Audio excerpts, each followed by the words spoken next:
Hello दोस्तों, एक बार फिर से आप सभी का स्वागत है एजुकेशन बाइट पर। कैसे हो आप सभी? मुझे उम्मीद है कि आप सब एकदम बढ़िया होंगे। मैं आपकी डीएलएड सेकंड सेमेस्टर की जो प्रीवियस ईयर पेपर है आपके, उनकी क्लास लेकर के आई हूँ, जिसमें मैं आपको सारे के सारे जितने आपके एमसीक्यू क्वेश्चन से प्रीवियस ईयर पेपर से वो कंप्लीट कराने वाली हूँ। आपको पता है कि ये प्रीवियस ईयर पेपर की जो क्लास मैं करा रही हूँ, ये आपके लिए कितनी हेल्पफुल रह रही है क्लास। चाहे आप किसी भी पेपर को उठा के देख लीजिए, कहीं ना कहीं आपको काफी सारे क्वेश्चन ऐसे हैं जो इसी क्लास से मिल चुके हैं। तो इसीलिए मेरा प्रयास रहेगा कि आज की भी क्लास आपके लिए कल जो है वो हेल्पफुल रहे वहाँ एग्जाम में। तो शुरू करते हैं। सबसे पहला जो पेपर है वो 2016 का है और फर्स्ट क्वेश्चन है दा ध्वनि है। दा ध्वनि कहाँ पर आती है, कौन से वर्ग में आती है? तो पा वर्ग, चा वर्ग, किस वर्ग में? तो जो दा ध्वनि है वो आती है ता वर्ग में। ता था दादा होते हैं ना, तो ता वर्ग में आती है और ता वर्ग का उच्चारण स्थान क्या होता है? दंत। इसलिए दा ध्वनि कौन सी हो जाएगी? दंत हो जाएगी। ठीक है। नेक्स्ट क्वेश्चन है बेखौफ शब्द में बे उपसर्ग जुड़ा है। बे जो उपसर्ग है वो उर्दू फारसी भाषा का उपसर्ग है, यानी कि उर्दू फारसी दोनों है और यहाँ दोनों ही ऑप्शन दे दिए हैं, उर्दू भी फारसी भी। तो दोनों ही ऑप्शन सही है, लेकिन आपको एक चूज करना है तो किसी को भी चूज कर लो, फारसी को ही कर लो। ठीक है, दोनों उर्दू फारसी दोनों का ही ये उपसर्ग है और अगर चूज करना है तो फारसी को कर लीजिएगा। नेक्स्ट आते हैं सदा सत्य बोलने वाले के लिए एक शब्द आपको बताना है। सदा सत्य बोलने वाला वाक्यांश का एक शब्द है सदाचारी, सर्वव्यापी या सत्यवादी। तो देखो, सदा सत्य बोलने वाले को बोलते हैं सत्यवादी। सदाचारी क्या होता है? अच्छे आचरण वाला। जिसका आचरण अच्छा होता है उसको बोलते हैं सदाचारी और बुरे आचरण वाले को दुराचारी। सर्वव्यापी का मतलब होता है जो हर जगह विद्यमान हो, जैसे कि ईश्वर, तो जो हर जगह विद्यमान हो वो सर्वव्यापी हो जाएगा। सर्वज्ञ का मतलब होता है सब कुछ जानने वाला, सब कुछ जानने वाला, वो हो जाएगा सर्वज्ञ। ठीक है। नेक्स्ट आपका आता है मधुरता शब्द में प्रत्यय है। मधुरता शब्द में बताइए कौन सा प्रत्यय है? तो मधुरता में पीछे जो क्या लगा हुआ है? ता लगा हुआ है, तो मधुरता में ता प्रत्यय है। नेक्स्ट है इनमें से कौन सी ध्वनि अंतस्थ नहीं है? तो अंतस्थ जो ध्वनियां हैं वो कितनी है? 4 ध्वनियां अंतस्थ होती हैं, या, र, ला और वा। तो यहाँ ऑप्शन में देखो, या भी अंतस्थ है, रा भी है, ला भी है, ये बा बकरी नहीं है। ये वाला वा होता तो ये अंतस्थ होती। ऐसे यहाँ मैं ऊष्म ध्वनियों की भी बात कर लेती हूँ। ऊष्म वर्ण भी आपके 4 हैं, कौन कौन से? स, सा और हा। इनका क्रम जरूर याद रखना। इन तीनों सा का पहले ऐसे याद रखना, शलजम खाया तो पेट फट गया और पेट फटने के बाद जब सड़क पर चले तो गिर गए। तो श स सा ऐसे करके याद रखिएगा। नेक्स्ट 2016 का है आपका सेकेंड पेपर। पहला क्वेश्चन है बच्चों को कहानी सुनाते समय बीच बीच में उनकी कल्पनाशीलता को जागृत करने के लिए पूछना चाहिए वर्णनात्मक प्रश्न, विकासात्मक प्रश्न, व्याख्यात्मक प्रश्न या विश्लेषणात्मक प्रश्न। देखो, जब बच्चों को हम कहानी सुना रहे हैं तो उनकी कल्पनाशीलता को जानने के लिए वर्णनात्मक प्रश्न पूछेंगे तो टाइम वेस्ट होगा। व्याख्यात्मक भी सेम है, विश्लेषणात्मक भी लगभग सेम है। कौन से प्रश्न पूछे जाए? तो विकासात्मक प्रश्न पूछे जाए। नेक्स्ट क्वेश्चन है जो बहुत अधिक बोलता हो वाक्यांश के लिए प्रयुक्त होने वाला एक शब्द है। जो बहुत अधिक बोलता हो उसको बोलते हैं वाचाल। वक्ता का मतलब होता है बोलने वाला। जैसे मैं बोल रही हूँ तो मैं वक्ता हूँ, सुनने वाला श्रोता होता है, आप लोग अभी श्रोता है। ठीक है। सुवक्ता अच्छा बोलने वाला और नेता तो आपको पता ही है। ठीक। नेक्स्ट आते हैं जागृत का विलोम शब्द है। जागृत का विलोम बताइए क्या होता है? तो जागृत का विलोम होता है सुसुप्त।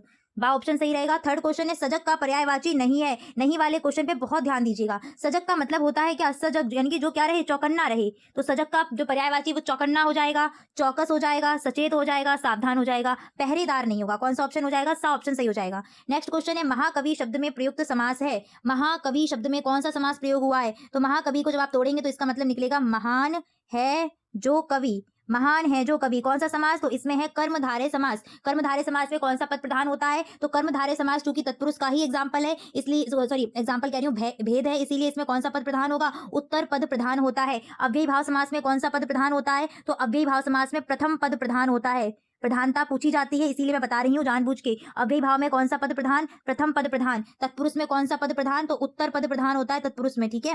अव्ययी भाव के एग्जाम्पल देख लीजिएगा। जैसे प्रत्येक, प्रत्येक शब्द में क्या है? अव्ययी भाव समास है। इसमें ये और ध्यान रखना कि प्रथम पद कैसा होता है? उपसर्ग होता है, हमेशा उपसर्ग मिलेगा। जैसे प्रत्येक हो गया, उपनगरम हो गया। उपनगर जो शब्द है इसमें उपसर्ग है, यहाँ से देख सकते हो। यथाशक्ति पूछ सकते हैं, यथाशक्ति या यथानुसार, ये भी क्या है? अव्ययी भाव समास है। तत्पुरुष में गंगा जल हो जाएगा। गंगा जल शब्द में क्या है? तत्पुरुष समास है। इसी प्रकार से देश भक्ति तत्पुरुष समास है। ठीक है। बात करते हैं बहुब्रीहि समास की। तो बहुब्रीहि समास में कोई भी पद प्रधान नहीं होता है या फिर कोई अन्य पद ही प्रधान होता है। जैसे दशानन हो गया। दशानन में कौन सा समास है? बहुब्रीहि समास। लंबोदर, लंबा है उधर जिसका अर्थात श्री गणेश जी। तो सीधी सी बात है, जब ऐसे शब्द जो आपको किसी और की तरफ आपका ध्यान लेकर के जा रहे हैं वो होते हैं बहुब्रीहि समास। नेक्स्ट है 2017 का पेपर, तो इसको भी देख लीजिएगा। पहला क्वेश्चन है रानी केतकी की कहानी के रचयिता हैं। तो रानी केतकी की कहानी के रचयिता हैं इंशा अल्लाह खां। ठीक है। कवि शब्द का स्त्रीलिंग शब्द है। कवि का स्त्रीलिंग मैंने एक ट्रिक भी बताई थी। कवि जी है और कवि का जैसे ही हम स्त्रीलिंग बनाते हैं तो क्या लिखते हैं? कव इत्री होता है। अब हम मात्रा भूल जाते हैं कि कैसे लगाएं, तो ये ध्यान रखना, जैसे ही स्त्रीलिंग बनाया वैसे कवि जी की मात्रा कहाँ आ गई? स्त्री के पास, तो या के पास मात्रा चली जाती है। तो इसमें सही रहेगा आपका दा ऑप्शन, कव इत्री। नेक्स्ट क्वेश्चन व्याकरण में वचन का सही अर्थ है। व्याकरण में वचन का सही अर्थ क्या है? तो वचन का सही अर्थ है संख्या। ठीक है। व्याकरण में जो वचन होते हैं वचन संख्या का बोध कराते हैं। अगर कोई शब्द एक वचन है इसका मतलब क्या है, वो एक संख्या का बोध करा रहा है। जैसे हमने पुस्तक बोला तो पुस्तक एक संख्या का बोध करा रही है। यहीं पर हमने पुस्तकें बोल दिया तो पुस्तकें शब्द किसका बोध करा रहे हैं, बहुवचन का बोध करा रहे हैं। नेक्स्ट क्वेश्चन है आपका, अच्छाई मानवता बचपन किस संज्ञा के उदाहरण है। अच्छाई मानवता बचपन, तो ये सब के सब क्या बता रहे हैं, भाव बता रहे हैं। तो कहीं ना कहीं कौन सा रहेगा, भाववाचक संज्ञा रहेगा। नेक्स्ट है कौन सा परिमाण बोधक विशेषण है, इसमें कौन सा परिमाण बोधक विशेषण है। तो परिमाण बोधक का मतलब होता है एक ऐसा विशेषण जो कहीं ना कहीं किसका बोध करा है, मात्रा का बोध करा रहा हो। कैसा, लाल, तिकोना, थोड़ा। तो लाल देखो किसका बोध करा रहा है, ये गुण बता रहा है, तो ये गुणवाचक विशेषण रहेगा। ठीक है। तिकोना ये कहीं ना कहीं क्या बता रहा है, उसकी आकृति के बारे में बता रहा है, तो ये भी आपका उसी में आ जाएगा। नहीं तो आप इसको क्या बोल सकते हो, संख्यावाची में आ जाएगा। थोड़ा शब्द जो है ये क्या है, परिमाण बोधक अवयव है। जैसे मैंने बोला थोड़ा पानी दे दो, थोड़ा जल ले आओ। थोड़ा मतलब कितना, तो जब हम मापा तौली करते हैं मतलब मापते हैं तो वहां पर जो हम विशेषण प्रयोग करते हैं वो होता है परिमाण बोधक विशेषण। जैसे बोला गया आपसे कि 1 लीटर पानी ले आओ, 1 लीटर दूध ले आओ, ऐसे बोला 1 लीटर दूध, तो दूध को कहीं ना कहीं माप करके ही तो देंगे। तो 1 लीटर जो यहाँ पे है वो क्या है, परिमाण बोधक विशेषण है। यही हमने कोई गिनने वाली वस्तु के बारे में बोल दिया कि मेरे पास 10 किताब हैं, तो यहाँ पर जो 10 शब्द है वो क्या है, वो संख्यावाची विशेषण हो जाएगा। ठीक है। नेक्स्ट 2019 का फर्स्ट पेपर आ जाता है, इसको देख लीजिएगा। प्रत्यक्ष शब्द में प्रत्यय है, प्रत्यक्ष शब्द में प्रत्यय, तो भाई यहाँ मिसप्रिंट है, यहाँ प्रत्यय नहीं होगा, क्या होगा, उपसर्ग है। तो प्रत्यय शब्द में कौन सा उपसर्ग है, प्रति उपसर्ग है। ऑप्शन नंबर आ is the correct answer. Next है पूर्ण विराम का प्रयोग किया जाता है, कब किया जाता है। तो बताओ पूर्ण विराम का प्रयोग कब करेंगे, वाक्य के समाप्त होने पर, यानी कि वाक्य के अंत में। निम्नलिखित में से स्त्रीलिंग शब्द है, बताइएगा इसमें कौन सा स्त्रीलिंग है। तो मित्र, सूचना, उपहार या अध्याय। जब भी कभी ऐसे क्वेश्चन आए तो सबसे पहले आप क्या करेंगे, आप कहीं ना कहीं क्या बनाने का प्रयास करेंगे, उसको कर्ता बना के सेंटेंस बनाइएगा। तो देखो मित्र आता है, मित्र आता है, मित्र आती नहीं है, मित्र आता है, तो मित्र क्या हो गया, पुल्लिंग हो गया। सूचना दी जाती है या सूचना मिली, ठीक, सूचना मिला नहीं, तो यहाँ पर सूचना ही क्या है, स्त्रीलिंग शब्द है। उपहार दिया जाता है, ठीक है, तो उपहार भी पुल्लिंग में ही आ जाएगा। अध्याय पढ़ा, तो अध्याय पढ़ी नहीं होता, ये भी पुल्लिंग में। ठीक है, ऐसे करके। चौराहा शब्द में समास है, चौराहा, चार, आपको चार पहले संख्यावाची शब्द मिल गया। और कौन सा समास है जिसमें पहला पद संख्यावाची होता है, तो वो होता है द्विगु समास। और द्विगु समास किसका भेद है, तो ये तत्पुरुष समास में ही आता है। ठीक है, इसमें भी उत्तर पद प्रधान होता है। अगर पद की प्रधानता पूछी जाए तो उत्तर पद प्रधान होगा, और पहला पद हमेशा क्या होगा, द्विगु में संख्यावाची होगा। कहीं ना कहीं कोई ना कोई वहां पर क्या दी गई होगी, संख्या दी गई होगी। ठीक है, पहला पद संख्यावाची होता है।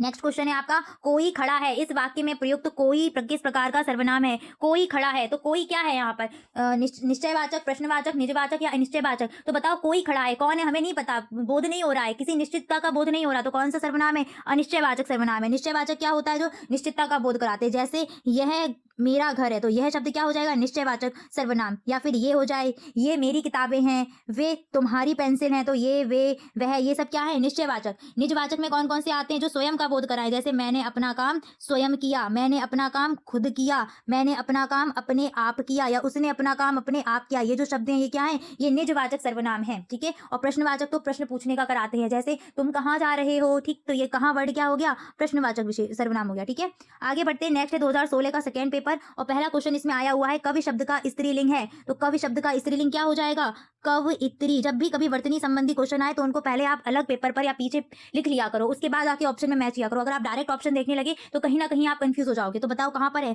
थर्ड ऑप्शन है आपका। नेक्स्ट है व्याकरण में वचन का सही अर्थ है। तो वचन किसका बोध कराते हैं, संख्या का बोध कराते हैं, तो सही अर्थ संख्या हो जाएगा। मरकट का पर्यायवाची है, मरकट जो है वो बंदर का पर्यायवाची, तो बंदर हो जाएगा आंसर। पानी के पर्यायवाची यहां मैं लिख देती हूँ, जल हो जाएगा, नीर हो जाएगा, वारी हो जाएगा। ठीक है, ये जल के हो गए। पुत्र का लिख देते हैं, तो पुत्र का देखिए बेटा, सुत, आत्मज, यही पुत्री क्या है, तो सब में आकर डंडा लगा देना। ठीक है, पुत्री, बेटी, सुता, आत्मजा। मित्र के पर्यायवाची क्या हो जाएंगे, सखा हो जाएगा, दोस्त हो जाएगा।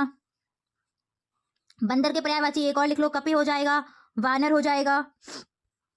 नेक्स्ट आते हैं, निम्नलिखित में से जातिवाचक संज्ञा, इनमें से कौन सी जातिवाचक संज्ञा है। तो जातिवाचक संज्ञा किसका बोध कराती है, वह संज्ञा जो संपूर्ण जाति का बोध कराती है वो कहलाती है जातिवाचक संज्ञा। तो पुस्तक, पुस्तक क्या करा रही है, संपूर्ण जाति का बोध करा रही है, इसीलिए आंसर हो जाएगा पुस्तक क्या है, एक जातिवाचक संज्ञा है। जैसे पुस्तक तो रामायण भी है, हमारी पास भी कितनी सारी पुस्तकें हैं, तो ये जातिवाचक हो गई। ठीक है, यहीं पर अगर हमने रामायण का नाम लिया तो रामायण पुस्तक क्या है, विशेष है, यूनिक है, तो ये व्यक्तिवाचक संज्ञा हो जाएगी। ठीक है, ममता भाववाचक संज्ञा है, अच्छाई भाववाचक संज्ञा है। ठीक है, ये दोनों क्या है, भाववाचक संज्ञा है, और ये व्यक्तिवाचक संज्ञा है।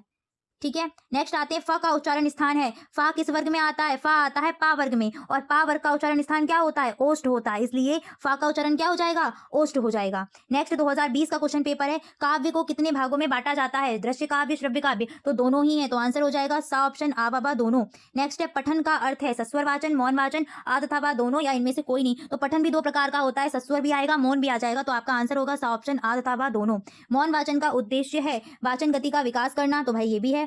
पठित सामग्री का अर्थ ग्रहण करना, ये भी है भाई, अगर हम खुद से पढ़ेंगे मन ही मन तो कहीं ना कहीं अर्थ तो ग्रहण करेंगे ही। वाचन का अभ्यास, ये भी है, तो सॉरी ये नहीं है, वाचन का अभ्यास नहीं, मौन वाचन का उद्देश्य वाचन का अभ्यास नहीं, वो सस्वर वाचन में आ जाता है, ठीक है, तो आंसर रहेगा ए व बी दोनों ऑप्शन, ठीक है। नेक्स्ट आते हैं जो शब्दांश किसी शब्द के आदि से निकलकर उसका अर्थ बदल देता है वह कहलाता है। दो शब्दांश होते हैं, पहला है वह शब्दांश जो आदि में जुड़ता है, आदि का मतलब होता है प्रारंभ, जब किसी शब्द के प्रारंभ में जुड़ता है और उसका अर्थ बदल देता है तो हम ऐसे शब्दांश को क्या बोलते हैं, इस आदि में जुड़ने वाले शब्दांश को हम बोलते हैं उपसर्ग, ठीक है। और इसी शब्दांश को हम निकाल लें तो ये क्या हो जाएगा, ये हमारा हो जाएगा उपसर्ग।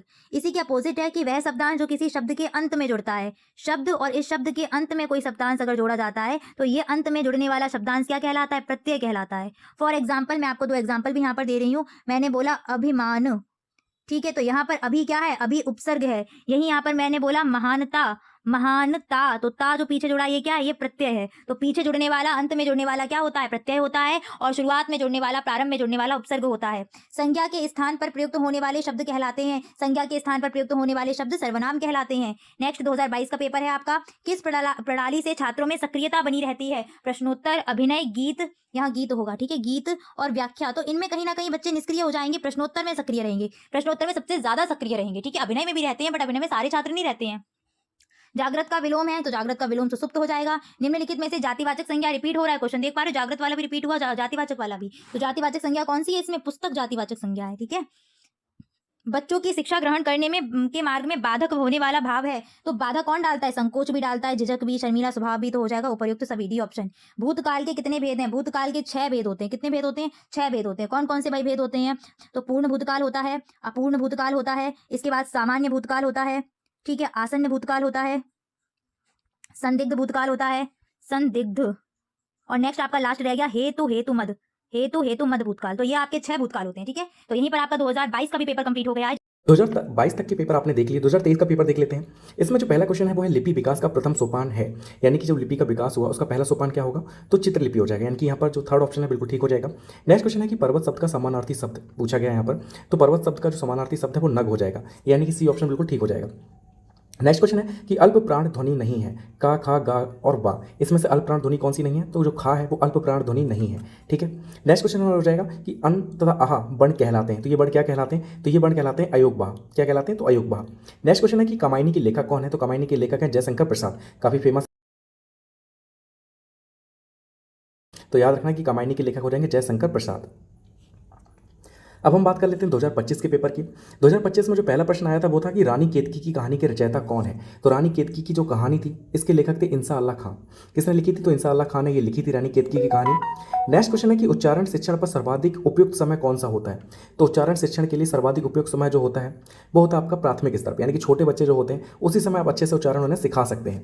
नेक्स्ट क्वेश्चन है कि क्रिया के मूल रूप को कहते हैं, तो क्रिया के मूल रूप को धातु कहते हैं, ये चीज़ याद रखना, क्रिया के मूल रूप क्या कहलाएगा, धातु कहलाएगा, यानी कि सी ऑप्शन ठीक हो जाएगा। नेक्स्ट क्वेश्चन है कि शब्द के आदि में जुड़कर अर्थ में परिवर्तन लाते हैं वो क्या कहलाते हैं, तो शब्द के आदि में जुड़कर जो अर्थ में विशेषता लाते हैं तो ऐसे शब्द उपसर्ग कहलाते हैं, ठीक है। आदि का मतलब होता है शुरुआत में लगते हैं, तो जो शुरुआत में लगेगा वो जो और चैनमेंट लाएगा तो वो कहलाएगा उपसर्ग, और जो बाद में लग के चैनमेंट लाते हैं वो प्रत्यय कहलाते हैं, ठीक है। तो याद रखना कि शब्द के आदि में जुड़कर अर्थ का परिवर्तन लाते हैं तो वो क्या कहलाते हैं, उपसर्ग कहलाते हैं। जैसे प्रा जोड़ दिया गया वीर में तो वो प्रवीर हो गया, ठीक है, अर्थ जो होगा वो चेंज हो जाएगा यहाँ पर, तो ये कहलाता है आपका उपसर्ग। नेक्स्ट क्वेश्चन है कि जो शब्द समान अर्थ रखते हैं उन्हें क्या कहते हैं, तो सेम बहुत आसान है, ये देखकर ही समझ में आ जाएगा कि जो शब्द समान अर्थ रखते हैं वो समानार्थी शब्द कहलाएंगे, यानी कि डी ऑप्शन यहाँ पे बिल्कुल ठीक हो जाएगा।